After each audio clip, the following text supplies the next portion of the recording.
Olá pessoal, sejam muito bem-vindos. Hoje eu vou trazer para vocês algumas informações sobre o Brasil que talvez você não saiba.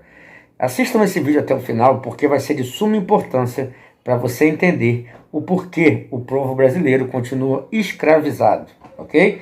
Então eu vou botar esse vídeo curto, tá? Para vocês observarem. Tem alguns números do nosso país, né? E vocês vão entender, tá? Não tem tudo, porque se eu botasse tudo o vídeo ficaria muito longo. Então eu coloquei alguns itens, né? Principais para que vocês entendam, né? A grandiosidade do nosso país.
Que em vários setores, seja do ponto de vista alimentício, seja do ponto de itens essenciais, né, produção, capacidade energética, quando o assunto é produção industrial, você percebe que o Brasil está, quando não está no topo do ranking, quando não é o primeiro lugar, ele está entre os 10 ou no máximo entre os 20, né, ali entre os 15, né, em vários setores essenciais, né.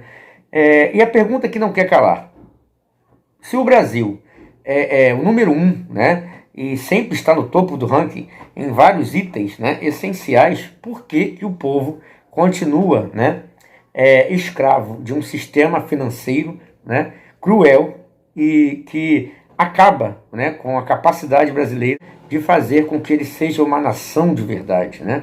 O porquê que isso acontece? Agora, quem é o grande vilão, né? Quem é o grande vilão? Você perceba que a dívida brasileira, né, ela alcançou 96% do PIB, ok?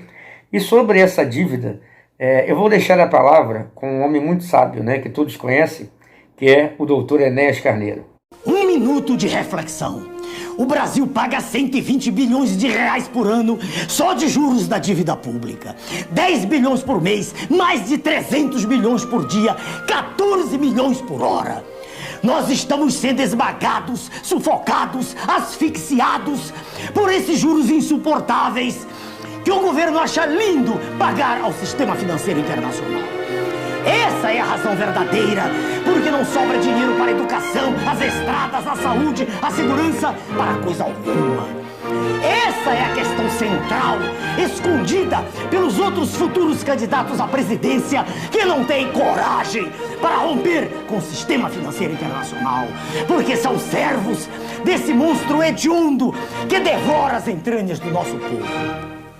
Não há saída possível a não ser a ruptura com o sistema financeiro internacional. E ruptura exige preparo, força e coragem. Meu nome é... A nossa mídia que move a opinião pública, a nossa mídia que abaixa a estima do brasileiro, essa mídia comprada, né, essa mídia que serve a interesses desse capital financeiro internacional, dizem o seguinte para nós. Eles dizem, né, o que esse grande sistema financeiro internacional diz para nós? O que é uma democracia para eles? O que é uma democracia para essa mídia brasileira, por exemplo, comprada? Uma democracia para eles você está disposto a ser extorquido? Você está disposto a entregar a riqueza da sua nação, do seu povo, para nós? Isso para eles é democracia. Porque romper com isso seria taxado, né, como radicalismo. O mais engraçado é que, ao longo da história, tiveram alguns países que romperam com esse sistema financeiro internacional, que escraviza. Graças a essa dívida, né, que nós não temos nada a ver com isso. Parte dessa dívida, por exemplo, tem a ver com dívidas adquiridas pelo Império Brasileiro, né? Nós, eu, você, nossos filhos, não temos culpa nenhuma se o Império adquiriu dívida. Nós não temos culpa se presidentes incompetentes adquiriram dívidas, porque ele também era vendido para esse sistema financeiro internacional. Então, lembrando, ao longo da história, vários países romperam com isso e muitos deles deram muito certo, fizeram suas economias crescerem, mas é óbvio que aí eles são chamados de países não democráticos. Isso não é radicalismo, né? Isso é deixar a escravidão dos juros, é romper com essas grandes corporações internacionais, com os globalistas internacionais que possuem planos. Eu sempre mando esse recado. Você que é presidente da República, você que é governador de estado, você que é deputado, senador, você que é general, você não está incluído nos planos dele, muito menos nós, da grande massa. Vocês não estão incluídos nos planos deles, ok? E o Brasil é o único país, e esses países que romperam, tá? Com esse grande sistema financeiro internacional, não tinham 1% do nosso subsolo. E mesmo assim as suas economias cresceram. Então, assim, o Brasil tem essa liderança na produção desses itens, né? Na produção e exportação desses itens. E digo mais, porque o Brasil ainda tem uma grande área, ok? Que não foi explorada. E que pode sim potencialmente ser explorada, desde que seja feita de maneira organizada e de maneira sustentável, ok? Por que o mundo inteiro, os grandes países, eles ficam de olho, dizendo que a Amazônia ela é a grande esperança do mundo? É a única, porque eles não querem que o brasileiro mexa nessa riqueza. Porque se o Brasil fizer, como eu disse, de maneira sustentável, nós seremos líderes na produção de vários bens, ok? Que ainda não somos um dos líderes do ranking, mas ainda não somos. Se começarmos a explorar, eles já acabaram com todas as reservas dele. E a Amazônia é o futuro potencial. E eles dizem para nós não mexermos na Amazônia, mas eles querem mexer.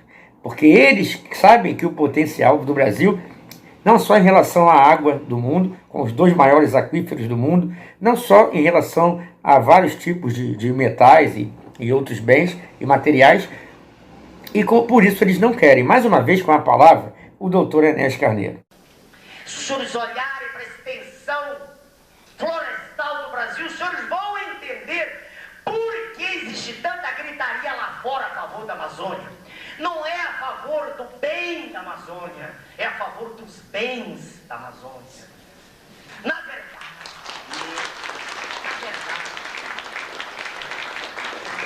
verdade, vejo os senhores, Estados Unidos, Inglaterra, Alemanha, têm preocupação zero com o índio. Isso é conversa fiada, isso é balela, isso é conversa para quem é mentecapto, para quem tem hipóxia cerebral. A preocupação não é com o indígena, porque senão teriam preocupação com as nossas crianças morrendo de fome nas ruas, teriam preocupação com a prostituição infantil, teriam preocupação com um contingente gigantesco de irmãos nossos que não têm acesso a nada. Não é esse o problema. O problema é que, por exemplo, na região Yanomami, não na superfície, mas no subsolo, estão riquezas imensuráveis. O problema é que lá na floresta amazônica está o futuro do planeta. É de lá que sairá a cota energética que movimentará o mundo. Isso é que está escondido por trás da gritaria ecológica. Essa é a verdade cruel. Os países que romperam com esse sistema conseguiram fazer suas economias crescerem, não tendo nem sequer 1% do subsolo que nós temos. Imagina o Brasil. O Brasil é o único país do mundo que tem potencial, ok? Tem potencial para contrapor a essa nova ordem mundial, a esse globalismo internacional, a esses planos da Agenda 2030. O Brasil é o único país que tem potencial para isso. E eu digo mais, se rompermos com tudo isso, quem precisará de nós são eles. Nós não precisamos deles para absolutamente nada em nenhum setor da sociedade. A mídia diz que isso é radicalismo, que o Brasil tem que continuar sendo escravo e pagando 96% do seu PIB, que é gerado pelo povo, por quem acorda de manhã, pega o ônibus, o trem lotado. Quem gera todas essas riquezas do PIB brasileiro é o povo brasileiro. Mas a mídia, a grande mídia e os governos, eles não têm intenção de fazer com que o povo seja visto. A verdadeira riqueza da nossa nação é o nosso povo. E também, obviamente, o nosso subsolo, o que nós temos, né, como riqueza. Mas isso é entregue, né? Nosso povo é tratado com o maior desdém, o nosso povo é tratado com total falta de respeito, e é o nosso povo que produz e gera essas riquezas, das quais o Brasil se torna líder mundial, né, em vários rankings aí da produção. E por quê? Então, voltando a dizer, o Brasil é o único país, filosoficamente falando, é a terra prometida. É o único país que tem a capacidade, ok? Em todos os sentidos, de romper com esse sistema financeiro internacional e ainda tudo dá certo. Eu sou um simples mecânico. Considero o senhor um homem muito inteligente.